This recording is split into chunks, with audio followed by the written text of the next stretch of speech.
Welcome to the City of Charlotte's Open for Business Mentorship podcast, where we feature local entrepreneurs and partner resources to discuss ways to overcome the challenges presented by the COVID-19 pandemic. It's our goal to connect small business owners with the people and resources necessary to thrive as we all move forward beyond these challenges, because moving forward means moving together.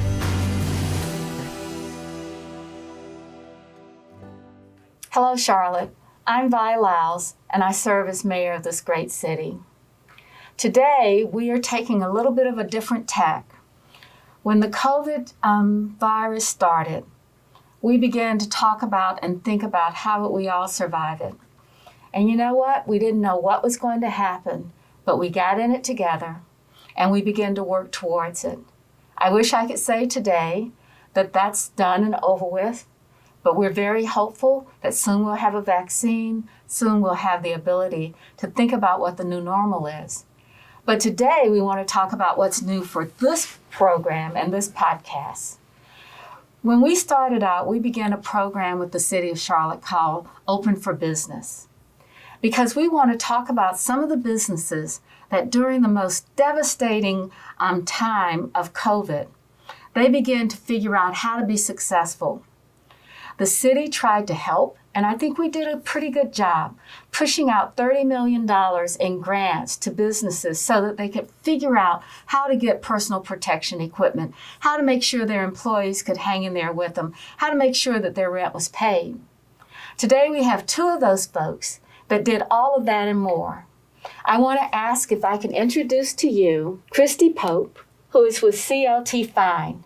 I know what you do, but we're going to talk a little bit about that as we get into our questions.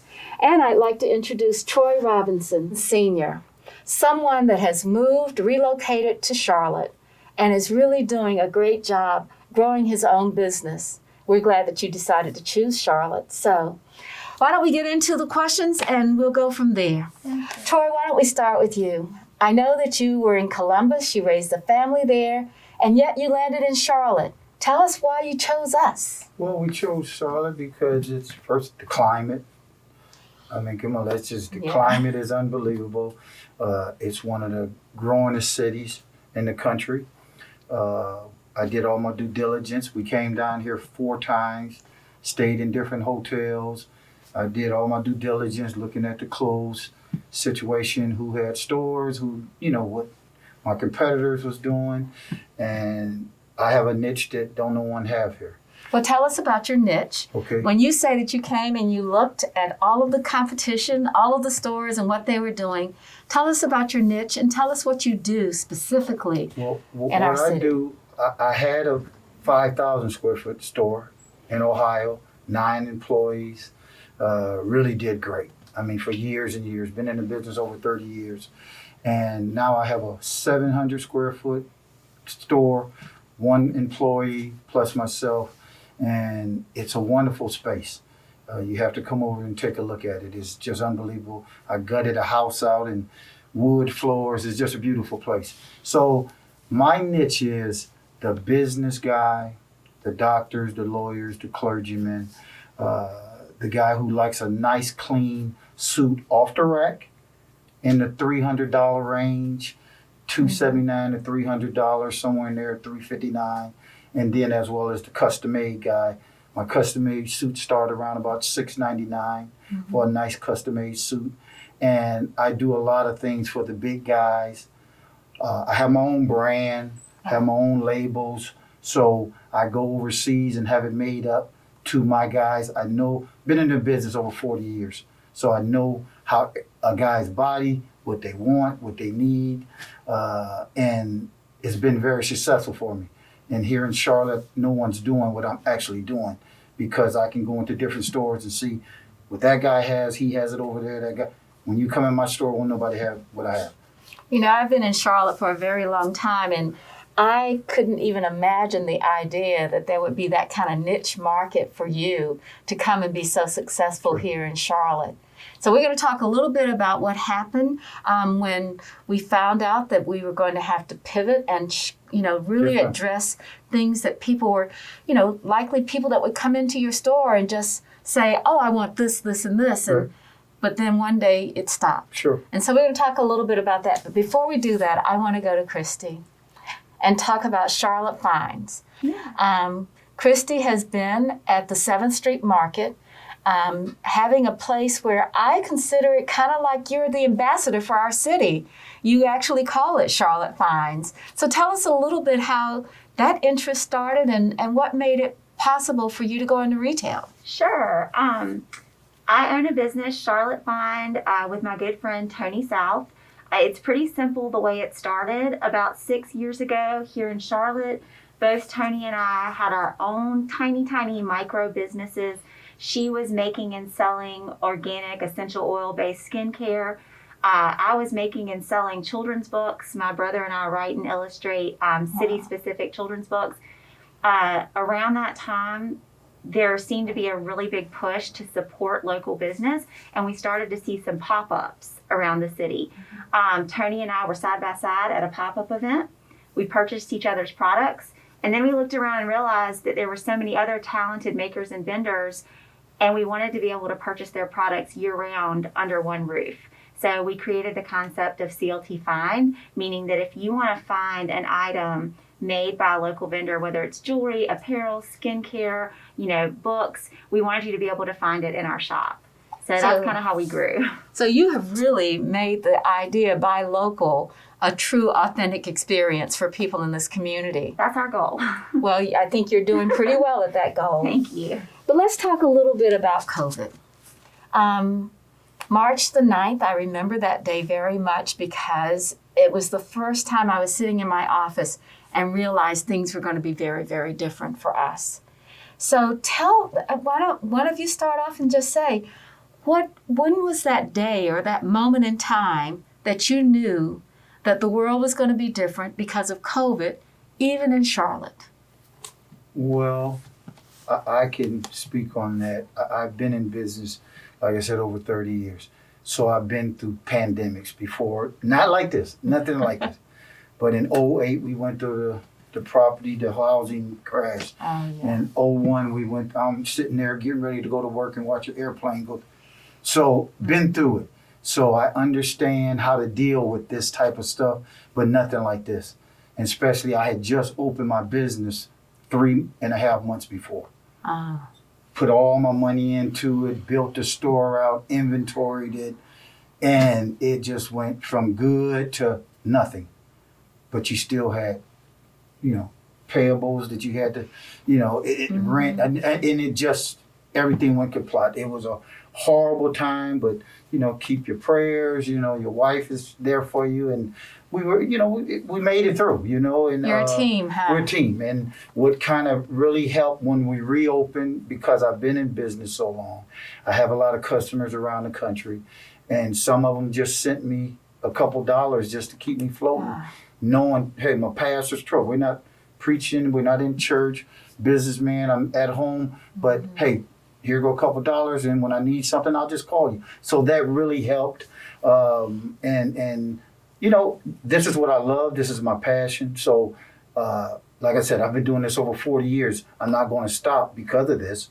We just found a way to, if something cost X amount of dollars and you wanted to get X amount of dollars out of it, for you coming to shop with me, I have to give you a deal to make you feel good. I don't make as much, but we keep grinding. Well, Troy, that sounds like the passion that you have meant that you've transferred that passion to your customers and they came to you. Yes, ma'am. And that makes a huge difference. Yes, it does. Yes, it does. But I also want to talk about something that's a little bit more complex. And Christy, you can help me with this. Okay. Access to capital during this time was so very important. And I remember having meetings with bankers and people in our credit unions to say, can you make sure that our businesses have access to capital? What was it like for you, small businesswoman? What was the access to capital experience like for you? I have been extremely grateful and impressed with the City of Charlotte's response to help their small business. I'm going to speak specifically from a business located uptown in between Trade and Tryon in that key area. I think all businesses across the city have been affected in a negative way, but especially uptown, we've lost 90+% of our daily foot traffic from office buildings and spaces that have run vacant since March. So the idea that Charlotte would, the people in charge, the people with access to funding and capital would make these funds available to small businesses like mine, knowing that we're not going to have that foot traffic, has been amazing. And we, as a business owner, I was already getting emails in April and May from the city saying, please apply. We have the funds. We want you to apply. And so it was y'all were proactive, and we appreciate it. Well, I have to give a lot of credit to the Charlotte City Council on this one. We created 3 task forces around ideas to how to make sure it works. And one of those was our most successful, and it was the Small Business Task Force. I remember being on a call with members of that committee, including Mayor Pro Tem Isold and James Mitchell and Dimple Ajmer and Tark Bakari. And I just remember having the conversation that we need to get this money out to the businesses. We need to move quickly, and we need to make sure that it's meaningful. So I hope both of you had an experience that was positive. I remember saying, let's make it simple. Let's just not ask everyone to give you mounds of paperwork, because what's more important is that you are actually able to get the funding. So when you received your funding from our Small Business Recovery Fund, what was it like? What did it help you do? Well, same as I spoke in the opening, I have one full-time employee. It was able to, pay him a couple months to help him. I'm struggling, but I got a guy who trusted me. He left his business where he was to come to me. I took care of him more, paid off some bills that was coming due, didn't worrying about myself, because, he's good at what he does, and he's from here, and we've teamed up, and I wanted him to feel like I'm looking out for him. And, it wasn't the biggest amount, but it was a big amount, because at that time it felt like millions of dollars, because it really helped out at a time that was really needed. I think that's so important, is that we were trying to keep people employed. Yes, ma'am. And you making that choice of investing in that person probably made a whole entire difference for his household and what that meant. We often think about corporate America, but the goal for us was to think about, Main Street, Charlotte. Sure. And so, Christy, tell us what helped you. How did you utilize the funding from the city? Did you, from the small business program, did you, innovation, sustainability? All of those were ideas, but how did you use it? I would say ours was a little different. Tony and I actually work in the shop ourselves. We do utilize contract help from time to time, but it's mostly just us. And where we saw the greatest need is that we had 2 storefronts, not just one, full of thousands of pieces of inventory that actually didn't really belong to us, because it belonged to the makers and the people that had made it and entrusted us to sell it. So what we used some of the funding for was to revamp our website and to do a little bit of marketing, because we realized that without the tourism and foot traffic of uptown, we needed to pull in a whole new client base to be able to sell the goods that we had, so that we can cut checks to our vendors monthly. And this is not a pat on the back by any means, but 2 or 3 months after we started pulling the merchandise into our homes, selling virtually, selling on the website, selling through Facebook, we started getting calls from our makers saying, how are we getting paychecks from you during a pandemic? And it really felt nice. A couple people said, I just thought I was going to lose all this inventory. I would have no one to buy it, no one to purchase it. And through your outlet, the fact that we can continue to sell and receive a paycheck has been a blessing. So that was really amazing. And I credit the city for that, because we were able to spend some of those dollars on marketing and web design, which we hadn't invested before.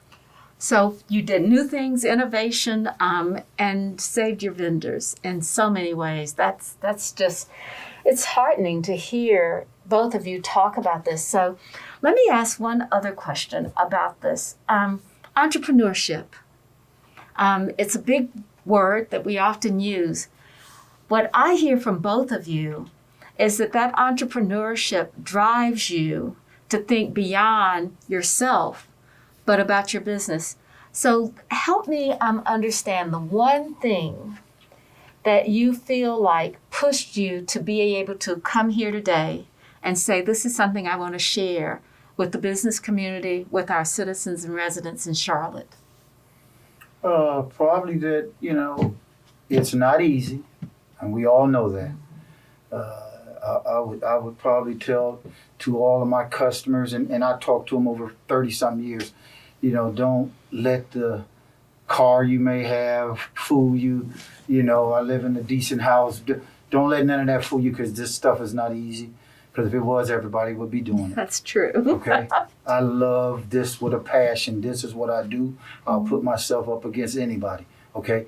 This is my love. So I'm going to find a way to keep it going. I'm going to cut this corner, cut that corner, not have this, not have that, to make sure my customers are happy, make sure my one employee can eat, can feed his family. And I just like to let everybody know, I support everyone who supports me. Mm-hmm.